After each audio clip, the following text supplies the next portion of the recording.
Aujourd'hui, nous allons aborder un sujet qui suscite de vifs débats dans le monde du travail moderne: l'interdiction des téléphones portables personnels sur le lieu de travail. Avec l'évolution rapide des technologies, le téléphone portable est devenu un outil omniprésent, non seulement dans notre vie personnelle, mais aussi sur le plan professionnel. Initialement conçu pour faciliter la communication, cet appareil est désormais au cœur de nombreuses discussions concernant son impact sur la productivité et les relations professionnelles. En lisant le sujet du test, je me suis posé la question suivante: est-ce qu'on devrait interdire ces appareils au travail pour préserver la productivité et le bien-être des employés? Pour ma part, je suis favorable à cette interdiction.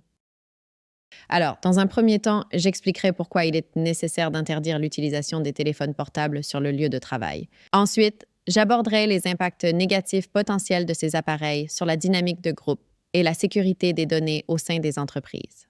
Enfin, je conclurai en résumant les principaux points de ma réflexion. Je tiens donc à réaffirmer mon point de vue.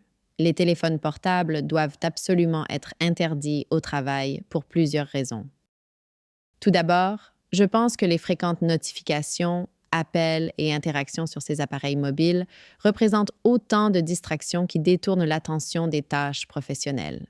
Selon une étude menée par des chercheurs de l'Université de Californie à Irvine, il faut en moyenne 23 minutes aux employés pour se reconcentrer pleinement sur leur travail après une interruption liée à leur smartphone. Cette perte de concentration récurrente a un impact considérable sur la performance globale de l'entreprise. Par exemple, un salarié qui passe 2 heures par jour à consulter son téléphone portable pour des raisons personnelles verra sa productivité journalière chuter d'environ 25%. Sur une année entière, cela représente une baisse de rendement équivalente à plus de 30 jours de travail perdus. À l'échelle d'une entreprise comptant 100 employés, cela se traduirait par un manque à gagner annuel de plusieurs centaines de milliers d'euros. Il est donc crucial pour la performance et la compétitivité de l'entreprise de limiter au maximum ces sources de distraction. Ensuite, je trouve que l'usage intempestif des smartphones peut également poser de sérieux problèmes de sécurité et de confidentialité dans certains milieux professionnels. Lorsque des informations sensibles ou stratégiques sont manipulées, la tentation de les capturer ou de les partager via un simple clic sur un téléphone portable représente un risque réel de fuite d'informations. Que ce soit par mégarde ou de manière intentionnelle, ces fuites peuvent avoir des conséquences désastreuses pour l'entreprise, que ce soit en termes d'image, de réputation ou même de sanctions légales.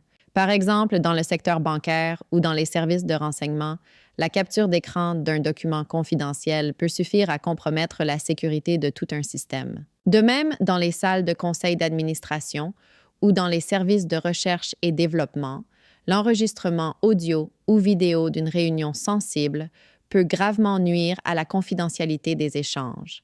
Face à ces risques, de nombreuses entreprises ont donc choisi d'interdire purement et simplement l'utilisation des téléphones portables dans certaines zones stratégiques. De plus, je vois que l'omniprésence des smartphones crée souvent une forme de distraction sociale au sein des équipes de travail.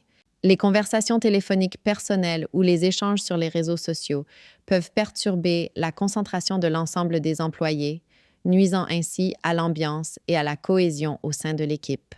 Certaines études ont même montré que cette pollution sonore et visuelle liée au smartphone pouvait induire du stress et de l'irritabilité chez les travailleurs. Par exemple, dans un open space où plusieurs personnes travaillent côte à côte, le bruit d'un collègue qui passe un appel personnel peut être extrêmement dérangeant. De même, voir quelqu'un constamment penché sur son téléphone portable peut être source de frustration et de tension au sein de l'équipe. À l'inverse, lorsque les employés sont pleinement concentrés sur leurs tâches, cela crée une dynamique de travail plus sereine et productive. En conclusion, l'interdiction du téléphone portable personnel au travail pourrait apporter de nombreux avantages, tant en termes de productivité que de bien-être des employés. Bien que cela puisse sembler restrictif, il s'agit avant tout de créer un environnement de travail plus concentré et plus sain. À mon avis, les entreprises devraient envisager sérieusement cette mesure pour